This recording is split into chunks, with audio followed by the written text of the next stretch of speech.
Hey, welcome to the One Piece at a Time Distilling Institute with your host, the alchemist of Indiana's Black Forest, Alan Bishop. Hey, this channel is all about home distilling and legal distilling. If you've got questions, reach out to us in the comments below, social media, or via bishopshomegrown@gmail.com. And don't forget to check out thealchemistcabinet.com. Hey guys, how y'all doing? Hope y'all had a great Christmas and are going to have a great New Year's. This video should be out before New Year's. If it isn't, then that's going to sound weird. But either way, Happy New Year's, Merry Christmas. I love you guys. I hope you got your stockings filled with all the distilling supplies that you'll ever need to make your heart content in the coming year. And if you didn't, then hopefully you can earn the money to buy those things, because this is an expensive hobby, as I think anyone who watches this channel knows. Checking in tonight, doing a massive amount of recording from here in the tiny bedroom studio for both If You Have Ghosts, You Have Everything, One Piece at a Time Distilling Institute here on YouTube, and also One Piece at a Time Sacred and Profane on Spotify, because I ran out of material. I got behind on all three things. Well, I'm kind of ahead on If You Have Ghosts, You Have Everything, but I got behind on a lot of things because of the holidays between Thanksgiving and then also Christmas, New Year's, etc. And having, you know, as you guys know that watch the channel, haven't had COVID, RSV, and all that stuff. Hadn't been feeling the greatest in the world and everything. Feeling much better now, by the way. Now, the unfortunate side for viewers, listeners, etc. of all those programs, or maybe the fortunate side on my end, is that maple syrup season came early, so I did start tapping trees today, so that's going to also put a press on my time as well. So I'm trying to get some stuff done while I've got a little bit of downtime here and there, stay ahead with everything, stay ahead for you guys, so you guys have got stuff to watch, learn from, enjoy, etc. Some of you have asked about books. For those of you who don't know, I've written two books, The Alchemist Cabinet Volume 1, Philosophy, and then Volume 2, which is the Black Forest Method. Those books are ordinarily available on thealchemistcabinet.com. They will be back up after New Year's. We will have them available after New Year's. We took them down during the holidays because we knew we wouldn't be able to keep up with it. And for some reason, getting print-on-demand books from Amazon has become more and more difficult as we go. So if you guys know of other print-on-demand publishers out there with good deals, then send them our way. Leave them in the comments below, or email bishopshomegrown@gmail.com, or reach out to me on social media, because I really am glad to see my books go out the door. The next book I'm working on right now, I don't know how long it'll take. I usually knock those out in the wintertime. Maybe a couple months, maybe next year. I don't know. It's hard to say. I do know that I was reminded recently by an article about a distillery in West Virginia using maple sap for spirits and claiming that they're the first to do that.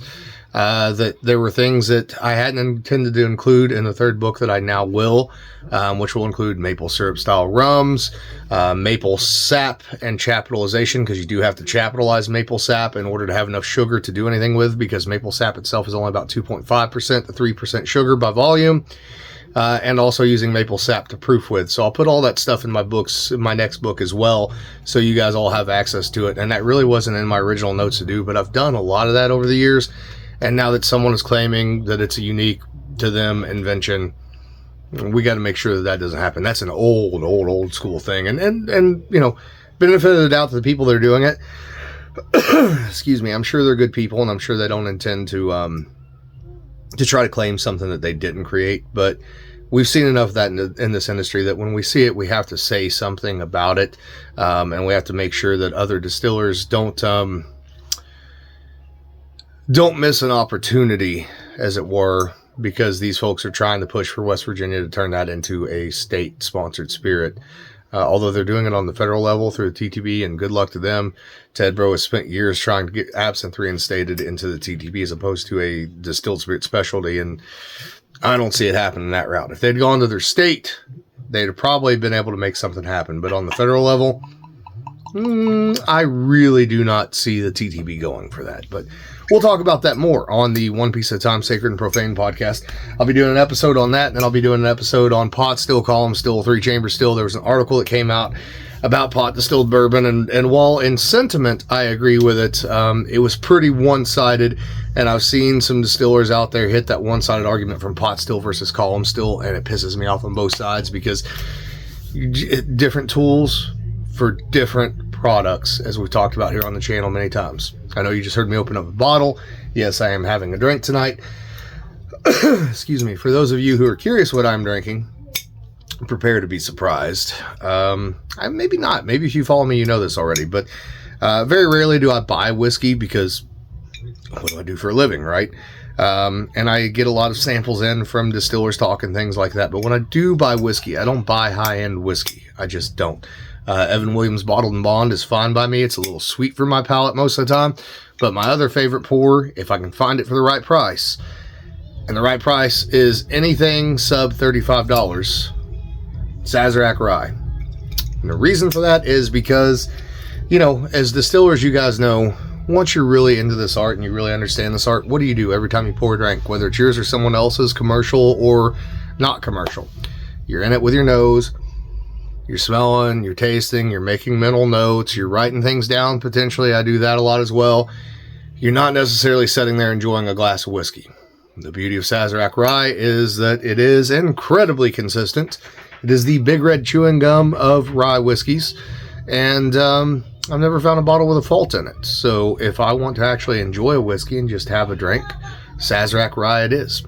So all that out of the way, let's dive into this. As always, send your questions to me, bishopshomegrown@gmail.com, YouTube comments below, social media, etc. If I don't get to you immediately, it's because I didn't see it or I haven't had a chance to, and I will get to your questions eventually, but please keep the questions coming because, excuse me, I noticed around the holiday season they did slow down. I presume it's because everybody's busy with everything, but it's easier to make content if I have questions, right? Process videos are fine. They're a little bit of a bitch for me to actually record and have time to do. I would much rather do these talking head question answer style videos. So, and I do apologize. I still have that little bit of a COVID cough. It just is what it is. Now I do have to lean forward here and read because I still don't have printer ink that's on the list for this week. So I have to pull everything up on my email. So my big fat head is probably going to end up off screen for just a second. I do apologize for that. So, all right, so today we've got, let's see, from YouTube, from Mushroom Thumper. What are your thoughts on Lavallin D-47 for distillation? I really liked it for brewing meads, but haven't used it for spirit. My go-to fix-it, if it is stuck yeast, is K1V116, also from Lavallin. Would like your thoughts on this one as well. All right, well, that is actually a great question. So D-47 is a yeast that I've not used in many years, but I used to use D-47 quite a bit, especially when I was playing with honey for mead production, as you just mentioned. That is kind of a go-to yeast for mead production. Back in the day, I used to be able to buy honey incredibly cheap from a local Amish family. And it was one of those Amish families where they had a lot of kids, and each one of the kids had separate things that they did. You know, there were two brothers that were into poultry, had all types of heritage poultry, two brothers that grew ornamental corn. There was two brothers that raised honeybees. So I could buy 55-gallon barrels of honey for almost nothing, literally and legitimately. And I used to buy a lot of that. And what I did with it was I used that to make a simple Uncle Jesse's sugar shine when I was selling moonshine way back when. The reason for that was because it made my product taste different. It made it taste better. It made it more complex. I love to distill honey, and that particular yeast, that D-47, did a great job at pulling those honey flavors through. Excuse me again. The only problem that I ever had was a few times I tried to use honey to capitalize some fruit, and at that time I wasn't real, I didn't really check my specific gravity. I was one of the guys that a lot of us now complain about that doesn't check anything. I didn't check gravity, didn't, check pH, didn't do any of that stuff. And so there were a couple times I stalled out fermentations with D-47. And I presume, I don't know, because I was too dumb or too lazy, as it were, to check specific gravity and pH, etc. I presume that I just overwhelmed that yeast with alcohol percentage or lack of nutrients, whatever it was. But there were a few times I stalled it out. I need to go back to D-47 and play with it. I may buy some, and maybe we'll do some process videos with that and see what it does. But as I recall, it did a great job of pulling those honey flavors over, especially with corn and oats, and giving those honey nut Cheerio sort of tones to what later became the Lee Sinclair mash bill. So I hope that kind of answered that question for you. As far as the K1V116, that was also another one I used a lot for chaptalized simple country wines, fruit wines, etc.